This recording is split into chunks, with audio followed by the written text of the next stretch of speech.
Good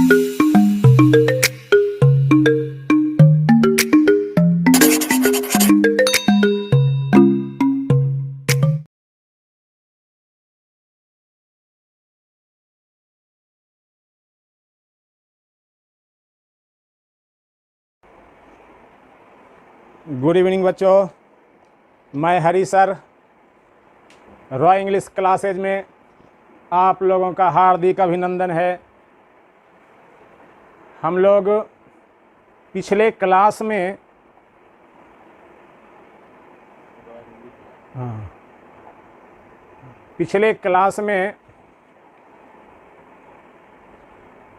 करवक पढ़े थे, जायसी का। हम लोगों को 4 प्रकार का प्रश्न पूछा जाता है। 4 प्रकार में एक ऑब्जेक्टिव, एक शॉर्ट, दूसरा शॉर्ट, तीसरा एक्सप्लेनेशन और चौथा लॉन्ग क्वेश्चन। हम लोग आज ऑब्जेक्टिव कर रहे हैं और आपको पता ही है कि ऑब्जेक्टिव तो 50% है, इसलिए इस पर हम लोगों को ज़्यादा फोकस करना है। इसके बाद पीडीएफ के रूप में आप लोगों को इस चैप्टर का शॉर्ट, व्याख्या और लॉन्ग ये दे दिया जाएगा और उसे आप पढ़ लेंगे, बिल्कुल आसानी से समझ में आ जाएगा, क्योंकि बिल्कुल एकदम सिंपल और सटीक भाषा में तैयार किया गया है। आइए, प्रथम क्वेश्चन है, मलिक मोहम्मद जायसी का जन्म 1492 ईस्वी में उत्तर प्रदेश के अमेठी में देश नामक जगह में हुआ था। तो उत्तर आपको विकल्प में रहेगा। अभी तैयारी के पॉइंट ऑफ व्यू से आपको हम ऑप्शन नहीं दिए ताकि डायरेक्ट आपका ध्यान आंसर पर हो, और विकल्प के रूप में हम पीडीएफ में दे दिए हैं, लेकिन अभी आपको आंसर बोलना है। अब देखिए, इसी में 3 प्रश्न है। प्रश्न उठेगा कि मलिक मोहम्मद जायसी का जन्म कब हुआ, तो आंसर है 1492 ईस्वी में। दूसरा प्रश्न उठेगा कि मलिक मोहम्मद जायसी का जन्म किस राज्य में हुआ, इसका भी उत्तर उत्तर प्रदेश हुआ। फिर उत्तर प्रदेश के किस जिला में, तो अमेठी में। अब अमेठी में कहाँ, जायस नामक जगह। इसी जायस के कारण उनका नाम जायसी पड़ा। उनका जन्म जायस नामक जगह में हुआ था, इसीलिए इनका पदवी हो गया जायसी। आइए, अब हम लोग दूसरा प्रश्न देखते हैं। मलिक मोहम्मद जायसी कवि हैं डैश के। विकल्प में आपको रहेगा, ये पूछा हुआ प्रश्न है इसलिए आपको विकल्प भी देते हैं। मलिक मोहम्मद जायसी कवि हैं दुख के पीर के, कृष्ण के पीर के, अष्टछाप के और प्रेम के पीर के। तो आपको याद रखना है कि ये प्रेम के पीर के कवि हैं। क्यों? कि इन्होंने पद्मावत लिखी। पद्मावत एक प्रेम कथा है।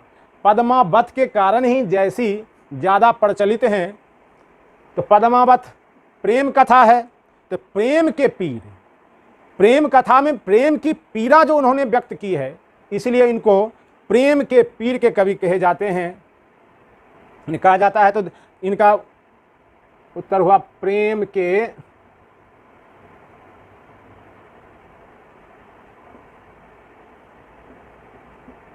पीर के, प्रेम के पीर के कवि।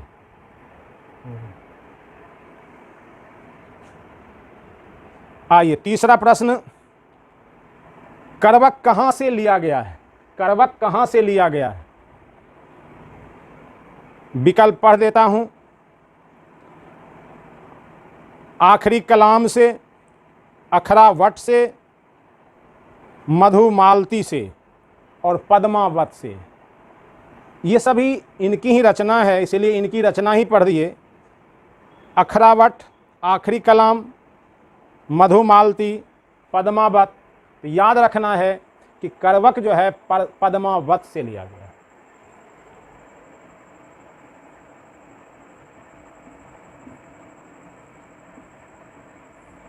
पद्मावत।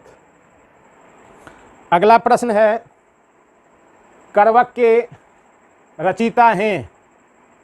बिल्कुल सिंपल प्रश्न, इसमें विकल्प देने की कोई आवश्यकता नहीं। करवक के रचयिता हैं जायसी,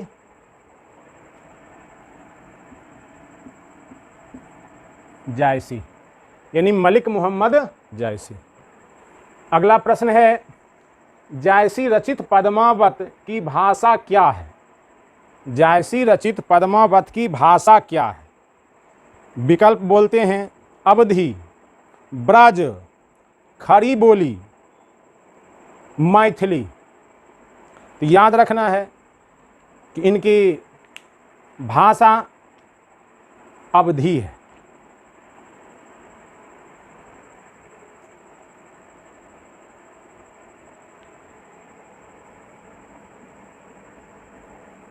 अवधी, भाषा अवधी है।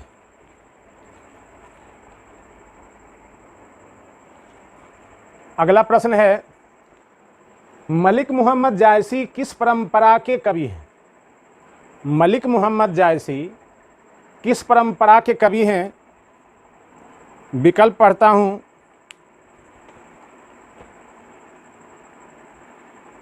सगुन कृष्ण भक्ति परंपरा, सगुन राम भक्ति परंपरा, प्रेम ख्यानक काव्य परंपरा, संस्कृत काव्य परंपरा।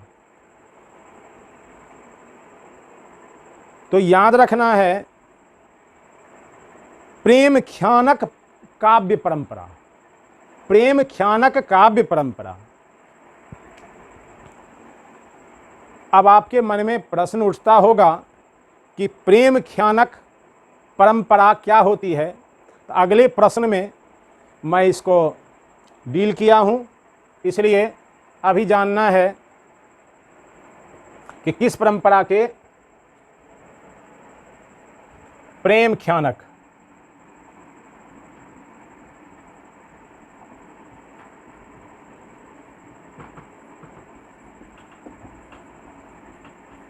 प्रेम ख्यानक परंपरा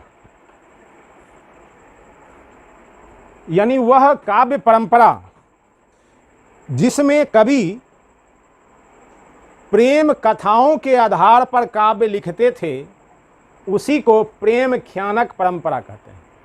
जैसे राम भक्ति परंपरा, तो राम भक्ति परंपरा राम भक्ति पर आधारित लेखन, जैसे रामचरितमानस। कृष्ण भक्ति परंपरा, कृष्ण की भक्ति पर लेखन, उसी प्रकार से प्रेम काव्य पर आधारित। अगला प्रश्न है, जायसी किस शाखा के कवि हैं? जायसी किस शाखा के कवि हैं? प्रेम मार्गी शाखा के, ज्ञान मार्गी शाखा के, आनंद मार्गी शाखा के, राम मार्गी शाखा के।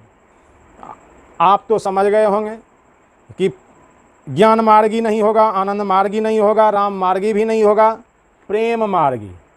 ये हैं प्रेम मार्गी के।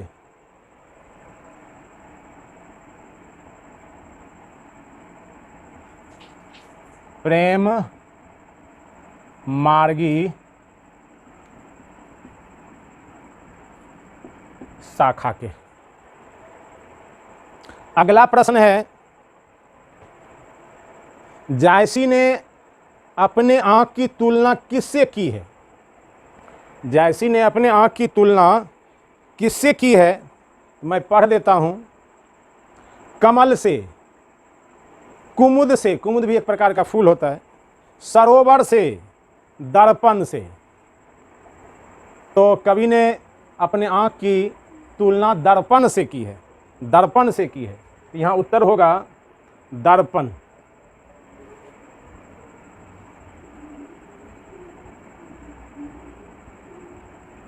उत्तर होगा दर्पण।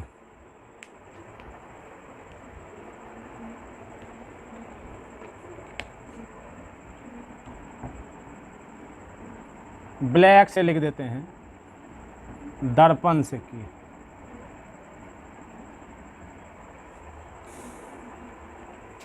आगे देखिए, अगला प्रश्न है, पद्मावत किसकी रचना है? इसका भी उत्तर आप जानते हैं। पद्मावत किसकी रचना है?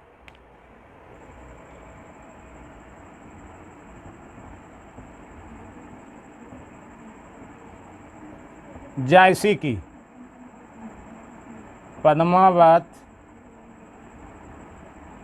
जायसी की। अगला प्रश्न है, चेचक के कारण जायसी को कौन सा आंख खोना पड़ा? उत्तर होगा बायां। बायां। विकल्प में आपको देगा बायां, दायां, दोनों, इनमें से कोई नहीं, तो उनको चेचक के कारण बायां आंख खोना पड़ा। दूसरा प्रश्न इसी पर उठेगा, किस कारण से या किस बीमारी के कारण उन्हें अपना आंख यानी एक आंख खोना पड़ा? उत्तर हो जाएगा चेचक। चेचक। इस प्रकार से ये 10 प्रश्न हुए। फिर और प्रश्न देते हैं।